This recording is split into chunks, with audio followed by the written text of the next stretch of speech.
Hello everyone, আসসালামু আলাইকুম। কেমন আছেন সবাই? আশা করি সবাই ভালো আছেন, আমিও ভালো আছি। কে কোথা থেকে আমার ভিডিওগুলো দেখেন আর কার কাছে কেমন লাগবে কাইন্ডলি কমেন্ট বক্সে জানিয়ে যাবেন। লাইক, ফলো, কমেন্ট, শেয়ার করতে কিন্তু একদমই ভুলবেন না। দেখেন আজকে আমার পুটু সোনাটা কত আদর করছে। সে বুকে এসে বসে রয়েছে, বুকে এসে মাথা রেখে দিচ্ছে। মানে সে মাশাল্লাহ মাশাল্লাহ মাশাল্লাহ খুবই আমি লাকি নিজেকে মনে করি যে তোমার মতন একটা বাবু আল্লাহ আমাকে দিছে। আমি তোমার মা, এটা আমার গর্ব হয়। আর তুমি আমার সন্তান বাবা। যদি কখন আমার ভিডিওগুলো তোমার সামনে আসে একটু দেখো, তোমার ছোট থেকে বড় হওয়া অবধি কত কী আমি করে রেখেছি।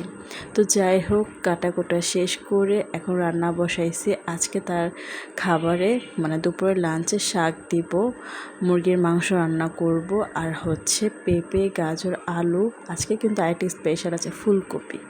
তো একদম সব কিছু ধুয়ে পরিষ্কার করে মাংসটা আমি আগেই সিদ্ধ করে নিয়েছি। তো পেঁয়াজটা বেশি ভাজা দিইনি, কারণ পুড়ে যায়, পুড়ে গেলে পরবর্তীতে ওর খেতে প্রবলেম হয়ে যায়।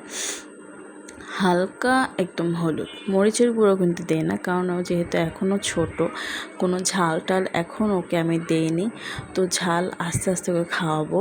এখন ভালো করে কষানোর পর সেই তার সবজিগুলো দিয়ে দিয়েছি। দেখতেই পাচ্ছেন ফুলকপি কত ছোট ছোট করে কেটেছি। এখন কিন্তু এক করে তরকারি হয়ে যাবে ওর। সে কিন্তু এতগুলো খাবে না, তাকে জোর করে করে আমাকে খাওয়াতে হয়। মাশাল্লাহ দিলে আমি আমার বেবিকে এখন চেষ্টা করতেছি ভাত খাওয়ানোর, কারণ আমার নিজের কাছে নিজেই না মাঝে মাঝে খিচুড়ি খাওয়াইতে খুবই কষ্ট হয়ে যায়। তো দেখতেই পাচ্ছেন মাংসটা আগে সিদ্ধ করে নিয়েছি ভালো করে, আদা রসুন হলুদ টলুদ দিয়ে। তো তাকে শাওয়ার করে আমি ছাদে নিয়ে গিয়েছি। ছাদে নেওয়ার পর একটু খেলাধুলো করতেছে, মাঝখানে আমি কাপড় চোপড় শুকাই দিয়ে দিয়েছি। তো দেখেন আমার অবস্থা। তো আমাদের ছাদে কত কিছু লাগানো হয়েছে, কত ধরনের শাক, অ্যালোভেরা, তারপর পুঁই শাক, কচুর শাক, তারপর তুলসী পাতা। এই যে দেখেন কচুর শাক, এখন এটা কি কচু জানি না, তবে দেখলাম। তারপর আপনার পুঁই শাকে দেখেন কত বড় হয়ে গেছে, একদম পুরো ওপাশে পর্যন্ত নেমে গেছে। তো এটা হচ্ছে আমার ব্যাক সাইডের, আমার বাসার ব্যাক সাইডটা। তো দেখাচ্ছি।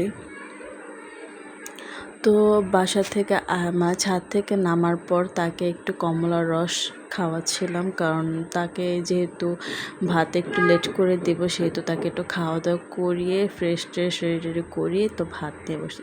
সো আজ এই পর্যন্ত, সবাই ভালো থাকবেন, সুস্থ থাকবেন। আসসালামু আলাইকুম।